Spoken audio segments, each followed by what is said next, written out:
Laiba wedding സെന്ററിൽ നിന്ന് ഏത് ഡ്രസ് പർച്ചേസ് ചെയ്താലും എല്ലാം ഒന്നിനൊന്നും മെച്ചാന്ന് ഇവിടെ ആർക്കും അറിയാത്ത. നിങ്ങളുടെ ലൈബയോ? നമ്മുടെ ലൈബ. Laiba wedding centre, Pookkottumpadam, Wandoor, Karuvarakundu. വ്രതവിശുദ്ധിയുടെ പുണ്യദിനങ്ങൾക്ക് തുടക്കം. ഇനി 30 ദിനങ്ങൾ വിശ്വാസികൾ ആരാധനകളിൽ മുഴുകും. പള്ളികൾ വിശ്വാസികളാൽ നിബിഡമാകും. വിശ്വാസികളുടെ ശരീരവും മനസ്സും അള്ളാഹുവിന് മുമ്പിൽ സമർപ്പിച്ച് ആരാധനകളാൽ ധന്യമാവുന്ന ദിനരാത്രങ്ങളാണ് റമളാൻ. പ്രഭാതം മുതൽ പ്രദോഷം വരെ അന്നപാനീയങ്ങൾ വെടിഞ്ഞനുഷ്ഠിക്കുന്ന വ്രതമാണ് പുണ്യമാസത്തിലെ പ്രധാന ആരാധന. ഖുർആൻ പാരായണം, രാത്രി സമയത്ത് പ്രത്യേകമായുള്ള തറാവീഹ് നമസ്കാരം, പള്ളികളിൽ ഭജമിരിക്കുന്ന ഇഅ്തികാഫ്, പ്രത്യേക പ്രാർത്ഥനകൾ തുടങ്ങിയവയും റമളാനിനെ ധന്യമാക്കും. കൂടുതൽ പ്രതിഫലം ലഭിക്കുന്നതിനാൽ ദാനധർമ്മങ്ങളിലും സഹജീവി കാരുണ്യ പ്രവർത്തനങ്ങളിലും വിശ്വാസികൾ വ്യാപൃതരാവും.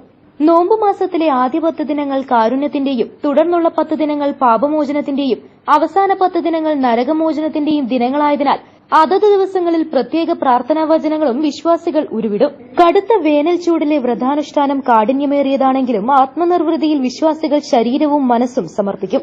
നോമ്പുകാലത്തെ വരവേൽക്കാൻ പള്ളികളിലും വീടുകളിലും ഇത്തവണ വിശ്വാസികൾ വലിയ ഒരുക്കങ്ങളാണ് പൂർത്തീകരിച്ചിരിക്കുന്നത്. ഒരു മാസത്തെ ആരാധനകളിലൂടെ നാഥനിലേക്ക് ശരീരവും മനസ്സും ശുദ്ധീകരിക്കാനുള്ള പ്രതീക്ഷയിലാണ് വിശ്വാസികൾ. News bureau, Nilambur. Real fruit power, real juices from Dabur.